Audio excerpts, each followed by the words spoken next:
Halo, Assalamualaikum warahmatullahi wabarakatuh. Perkenalkan, nama saya Melana Zakiyah dengan NPM 222-17070. Di sini saya akan memaparkan sedikit tentang negara Monaco. Monaco adalah sebuah negara atau kota yang berdaulat terletak di Côte d'Azur di Eropa Barat. Negara ini berbatasan dengan Prancis di 3 sisi dan satu sisi berbatasan dengan Laut Tengah. Monaco memiliki luas wilayah sebesar 2,2 km persegi dan populasi sekitar 37.550 jiwa, menjadikannya negara kedua terkecil dan paling padat penduduknya di dunia. Monaco memiliki perbatasan darat sepanjang 4,4 km dan garis pantai sepanjang 4,1 km. Titik tertinggi negara ini adalah jalur sempit bernama Chemin des Rivières di lereng Gunung Mont Aigle. Monaco juga merupakan negara monarki kedua terkecil di dunia setelah Vatikan. Pangeran Albert II adalah kepala negara Monaco dalam sistem monarki konstitusional. Bahasa resmi negara ini adalah Prancis, namun Monegasque, Itali, dan Inggris juga banyak dituturkan. Monaco memiliki musim panas biasanya pendek, hangat, lembab, kering, dan umumnya cerah, dan musim dingin biasanya panjang, dingin, dan sebagiannya berawan. Sepanjang tahun, suhu biasanya bervariasi dari 6 derajat Celcius hingga 20 derajat Celcius dan jarang di bawah 3 derajat Celcius atau di atas 30 derajat Celcius. Berdasarkan skor pantai atau kolam, waktu terbaik dalam setahun untuk mengunjungi Monaco untuk kegiatan musim panas adalah dari akhir Juni hingga akhir Agustus. Musim hangat berlangsung dari tanggal 20 Juni sampai 14 September dengan suhu tertinggi harian rata-rata di atas 25 derajat Celcius. Bulan terpanas dalam setahun di Monaco adalah Agustus dengan rata-rata suhu terendah sebesar 27 derajat Celcius dan tertinggi sebesar 21 derajat Celcius. Musim dingin berlangsung dari 21 November sampai 25 Maret dengan suhu tertinggi harian rata-rata di bawah 16 derajat Celcius. Bulan terdingin dalam setahun di Monaco adalah Januari dengan rata-rata terendah 6 derajat Celcius dan tertinggi 13 derajat Celcius. Lalu ada pula sumber daya alam di Monaco. Monaco tidak memiliki sumber daya alam apapun. Oleh sebab itulah, mereka membangun pariwisata untuk mendatangkan banyak turis dan uang. Ada 3 kawasan besar di Monaco. Yang pertama yaitu Monaco de Ville. Monaco de Ville merupakan kawasan kota tua yang dikenal dengan nama The Rock dan terdapat Le Palais des Princes de Monaco atau Istana Pangeran Monaco yang sudah berdiri megah dari abad ke-12.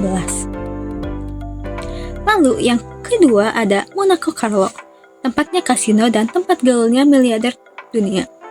Lalu ada yang ketiga yaitu La Condamine, merupakan tempat bersandarnya kapal yacht dan kapal pesiar. Ada pula flora dan fauna di Monaco, yaitu yang pertama flora seperti pohon palem, hutan konifer, dan pohon maple.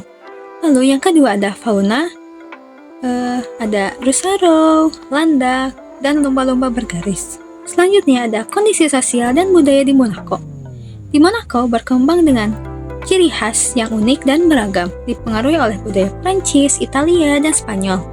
Negara ini dikenal memiliki tradisi dan adat istiadat yang unik serta menyelenggarakan berbagai acara internasional terkenal seperti Grand Prix Formula 1, Festival Film Internasional Cannes, dan Festival Sirkus Internasional Monte Carlo. Seni pertunjukan di Monaco juga berkembang pesat dengan adanya gedung opera, orkestra simfoni, perusahaan balet klasik, serta museum seni visual kontemporer. Indikator kualitatif negara Monaco. Yang pertama yaitu pada tingkat pendidikan. Tingkat pendidikan di Monaco wajib untuk anak-anak memiliki kelompok umur 6-16 tahun selama sekitar 10 tahun. Kurikulum pendidikan di Monaco mengikuti sistem Prancis erat, dan diploma yang diperoleh adalah sama. Perbedaan utama adalah masuknya pembelajaran bahasa Monegasque, sejarah Monaco, dan belajar tentang budaya Monegasque di sekolah dasar. Ada tingkat pendidikan di Monaco, yaitu pendidikan utama, pendidikan menengah, dan pendidikan tinggi. Lalu, yang kedua ada tingkat kesehatan. Tingkat kesehatan di Monaco sangat tinggi, terutama karena sistem kesehatan yang baik dan ditanggung oleh negara. Monaco memiliki rumah sakit dengan dokter berkualitas terbaik untuk merawat para pasiennya. Angka harapan hidup di Monaco mencapai 87.000 per tahun, yang menjadikan negara ini salah satu negara dengan harapan hidup tertinggi di dunia.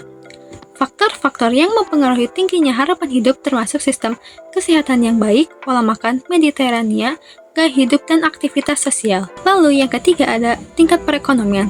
Salah satu sumber utama penghasilan Monaco adalah pariwisata. Setiap tahun, banyak wisatawan tertarik dengan kasinonya.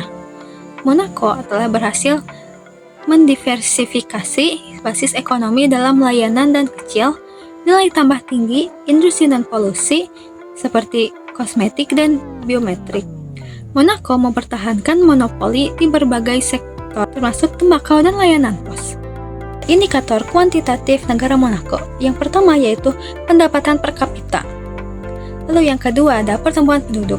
Populasi Monaco saat ini adalah 36,190 dengan tingkat pertumbuhan tahunan sebesar 0,6%. Monaco memiliki populasi 0% dalam populasi dunia. Lalu yang ketiga ada angka kematian sebesar 10,92 kematian per 1000 populasi. Diperkirakan pada tahun 2023 perbandingan negara dengan dunia yaitu 22. Lalu yang keempat ada angka kelahiran 6,61 kelahiran per 1000 penduduk. Perkiraan pada tahun 2023 perbandingan negara dengan dunia 227. Lalu yang kelima ada usia harapan hidup. Monaco menjadi negara yang penduduknya memiliki harapan hidup terpanjang di dunia. Berdasarkan laporan Central Intelligence Agency, harapan hidup penduduk negara terkecil kedua di dunia tersebut mencapai 86,64 tahun pada tahun 2023. Lalu yang keenam ada piramida penduduk. Piramida penduduk menggambarkan struktur usia dan jenis kelamin penduduk suatu negara dan dapat memberikan wawasan tentang stabilitas politik dan sosial, serta pembangunan ekonomi. Populasi tersebar sepanjang sumbu horizontal dengan laki-laki ditampilkan di sebelah kiri dan perempuan di sebelah kanan. Populasi laki-laki dan perempuan dipecah menjadi kelompok umur 5 tahun yang direpresentasikan sebagai garis horizontal sepanjang sumbu vertikal dengan kelompok umur termuda di bagian bawah dan kelompok umur tertua di bagian atas. Bentuk piramida penduduk secara bertahap berubah seiring berjalannya waktu, berdasarkan kesuburannya, kematian, dan tren migrasi internasional. Cukup sekian yang bisa saya sampaikan. Wassalamualaikum warahmatullahi wabarakatuh.